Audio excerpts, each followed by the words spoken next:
எல்லாருக்கும் வணக்கம். இந்த ஸ்பெஷலான விளக்கப்பதிவுக்கு உங்கள அன்போட வரவேற்கிறேன். இன்னைக்கு நாம ரொம்ப ரொம்ப சுவாரஸ்யமான ஒரு விஷயத்த பத்தி பேச போறோம். அதாவது மனுஷங்களோட ஒவ்வொரு செயலையும் துல்லியமா பதிவு செய்யற பிரபஞ்சத்தோட கர்ம கணக்கு புத்தகம் பத்தியும் அதை மெயின்டைன் பண்றவரை பத்தியும் விரிவா பார்க்க போறோம். பாவங்கள் தீரவும் புண்ணியம் பெருகவும் சித்ரா பௌர்ணமி நாள்ல சித்ரகுப்தனை நாம ஏன் வணங்கணும் அப்படிங்கறதோட ஆழமான பின்னணிய இன்னைக்கு நாம தெரிஞ்சுக்க போறோம். சரி, நேரா விஷயத்துக்கு வருவோம். கொஞ்சம் யோசிச்சு பாருங்களேன். யாரும் பார்க்கலையேன்னு நினைச்சு நாம பண்ற தப்பையோ இல்ல நம்ம மனசுக்குள்ள நினைக்கிற விஷயங்களையோ யாரோ ஒருத்தர் ரொம்ப ரகசியமா ரெக்கார்ட் பண்ணிட்டு இருந்தா எப்படி இருக்கும்? கொஞ்சம் பகீர்னு இருக்குல்ல. இதத்தான் நம்ம இந்து புராணங்கள் சித்ரகுப்தரோட கணக்குன்னு சொல்றாங்க.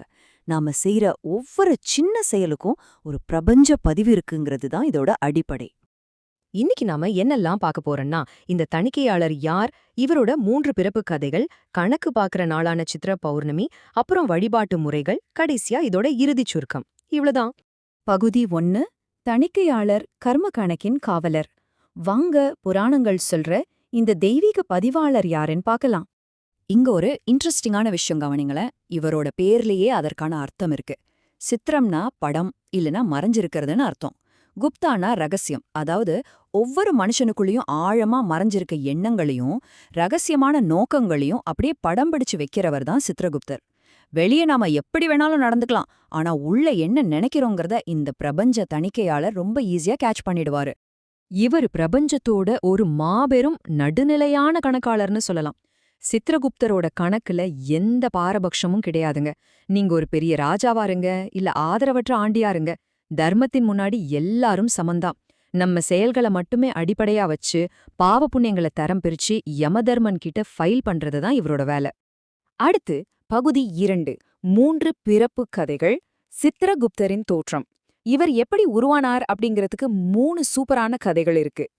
மொத கதை என்ன சொல்லுதுன்னா, கைலாயத்துல பார்வதி தேவி ஒரு பலகையில வரைஞ்ச அழகான ஓவியத்தை பார்த்து ஈசன் அதுக்கு உயிர் கொடுத்தார். சித்திரத்திலிருந்து வந்ததால இவர் சித்திரகுப்தரானார்னு சொல்லப்படுது. 2வது கதைப்படி இவர் காமதேனுங்கிற தெய்வீக பசுவோட வயித்துல பிறந்தார்னு சொல்றாங்க. 3வது கதை கொஞ்சம் விரிவா இருக்கும். உலகத்துல உயிர்கள் பெருகிட்டே போறதால யமதர்மனுக்கு ஒர்க்லோட் அதிகமாயிடுச்சு. அவருக்கு அசிஸ்ட் பண்ண ஒரு ஆள் வேணும்னு பிரம்மா ரொம்ப நாள் தவம் இருந்து சூரிய பகவான் வானவிலோட வண்ணங்களை வச்சு படைச்ச நீனா தேவி மூலமா இவரை உருவாக்குனாரு. இதுல ஹைலைட் என்னன்னா, இவர் பிறக்கும்போதே கையில ஏடும் எழுத்தாணியமா தன்னோட டியூட்டிக்கு ரெடியா தான் பிறந்தாரு.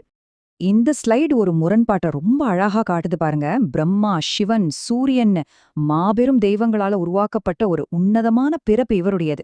ஆனா இவருக்கு கிடைச்ச வேலையோ பாதாள உலகமான யமலோகத்துல உட்கார்ந்துகிட்டு உயிர்களோட இருண்ட கர்ம வினைகளையும் பாவங்களையும் கணக்கிடுற ரொம்பவே கஷ்டமான பொறுப்பான ஒரு டியூட்டி. பகுதி 3 கணக்கு பார்க்கும் நாள். சித்ரா பௌர்ணமி வரலாறு. சித்திரகுப்தர் அவதரித்த இந்த நாளுக்கும் இந்திரன் பெற்ற பாவ விமோச்சனத்திற்கும் என்ன கனெக்ஷன்னு பார்க்கலாம். இதோட ஹிஸ்டரி பாத்தீங்கன்னா, ஒரு முறை தேவேந்திரன் தன்னோட ஈகோ காரணமா குருவான பிரகஸ்பதிய அவமதிச்சிடுறாரு. இதனால குருவோட ஆசையும் தன்னோட பதவியும் இழந்து வீழ்ச்சி அடைறாரு. செஞ்ச தப்புக்கு பிராயச்சித்தம் தேடியும் கர்மாவை கழிக்கவும் பூமியில ஒரு யாத்திரிகனா அலைஞ்சு திரிறாரு. கடைசியா சித்திரை மாத பௌர்ணமி அன்னைக்கு மதுரையில ஒரு கடம்ப மரத்தடியில ஒரு பிரகாசமான சிவலிங்கத்தை பாக்குறாரு. அங்க தாமரை மலர்களால சிவனை வணங்கி தன்னோட கர்மாவிலிருந்து முழுமையா விமோச்சனம் பெறாரு. அந்த ஸ்பெஷலான நாள் தான் சித்ரா பௌர்ணமி திருநாள். பகுதி 4. வழிபாட்டு முறைகள், விரதமும் கோயில்களும். சரி, பிராக்டிக்கலா நாம அன்னிக்கு என்ன பண்ணணும்னு தெரிஞ்சுக்கலாம்.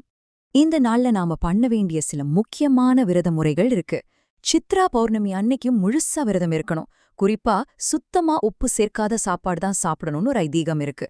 நவதானியங்களை படைச்சு வழிபடணும். முக்கியமா ஏழைகளுக்கு அன்னதானம் பண்றது ரொம்ப ரொம்ப நல்ல விஷயம். இன்னொரு சூப்பரான விஷயம் கவனிச்சிங்களா? ஸ்டூடெண்ட்ஸ்க்கு பேனா, நோட்டு புத்தகமெல்லாம் தானமா கொடுப்பாங்க. ஏன்னா பிரபஞ்சத்தோட அக்கௌண்டன்டான சித்ரகுப்தருக்கு நாம கொடுக்கற நேரடி ட்ரிபியூட் இதுதான். இங்க ஒரு சர்ப்ரைசிங்கான ஃபேக்ட் சொல்றேன் கேளுங்க.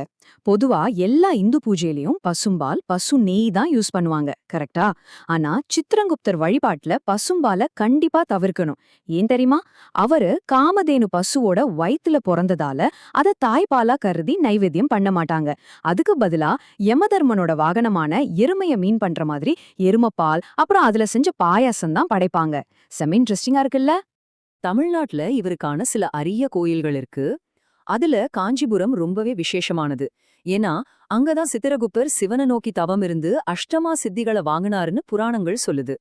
அந்த அதீத பவர்ல அவர் பிரம்மா மாதிரியே புதுசா ஒரு உலகத்தை படைக்க முற்பட்டப்போ சூரிய பகவான் வந்து படைக்கிறது பிரம்மாவோட வேலை, உன் வேலை கர்மாவை கணக்கு பண்றதுதான் சொல்லி புரிய வச்சாரு.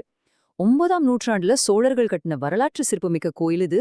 இது தவிர தேனி கோடாங்கிப்பட்டியில சித்திரபுத்திர நாயனார்னும், கடம்பூர்ல யமன் பிரம்மா கூட சேர்ந்து சிவனை வணங்குற மாதிரியும் ரொம்ப அபூர்வமான கோயில்கள் இருக்கு. இறுதியா பகுதி 5 இறுதிச் சுருக்கம். ஏன் வணங்கணும்? புராணங்கள்ல வர இந்த சித்திரகுப்தனை இன்றைய மாடர்ன் உலகத்துல நாம ஏன் கும்பிடணும்? நம்ம மனுஷ இயல்புங்கிறது நல்லது கெட்டது ரெண்டும் கலந்ததுதான். யாரும் பார்க்கலேன்னு சில தப்புகளை நம்ம ரகசியமா பண்ணிடுறோம், அதுதான் பாவம். ஆனா சித்திரகுப்தரோட அக்கவுண்ட் புக்ல அந்த பழைய ரெக்கார்ட்ஸை எப்பவுமே அழிக்க முடியாது. இருந்தாலும் ஒரு நல்ல செய்தி என்னன்னா, நாம பண்ற புது நற்செயல்கள், தியானம், அன்னதானம் மூலமா புண்ணியத்தை சேர்த்து நம்ம கர்மாவுடைய தராசன் தட்டை எப்போ வேணாலும் பேலன்ஸ் பண்ணிக்க முடியும். சோ இதுல ரொம்ப ரொம்ப முக்கியமான பாயிண்ட் என்னன்னா, சித்திரகுப்தர் அப்படிங்கிறவரு எங்கேயோ இல்ல, நம்ம மனசுக்குள்ளதான் இருக்காரு. ஆமாங்க, எப்பவும் முழிச்சுக்கிட்டே இருக்கிற நம்ம மனசாட்சியோட உருவகம்தான் சித்திரகுப்தர். நாம் ஒரு தப்பு பண்ணும்போது உலகத்துக்கு தெரியாம இருக்கலாம், ஆனா நம்ம சொந்த மனசாட்சி அதை பார்த்துட்டு தான் இருக்கு இல்லையா? நம்ம பொறுப்புணர்வையும் அறநெறியையும் அப்பப்போ ஞாபகப்படுத்துற ஒரு குறியீடு தான் இந்த சித்திரகுப்தர் வழிபாடு. இதுதாங்க இன்னைக்கு நம்ம விளக்கப்பதிவோட முத்தாய்ப்பான கேள்வி. நம்மளோட ஒவ்வொரு சொல்லும் செயலும் அழிக்க முடியாத ஒரு ரெக்கார்டா மாறுதுன்னா, இன்னைக்கு உங்களோட கர்ம கணக்கு புத்தகத்துல எந்த பக்கத்தை நற்செயல்களால நிரப்ப போறீங்க? தப்பு பண்ண பயப்படுறதும் நல்லது செய்ய நினைக்கிறதும் தாங்க மனுஷ வாழ்வோட உண்மையான வெற்றி. இந்த சித்ரா பௌர்ணமி நன்னாள்ல நல்லதே நினைப்போம், நல்லதே செய்வோம். இன்னொரு சூப்பரான விளக்கப்பதிவுல உங்களை மீட் பண்ற. வணக்கம்.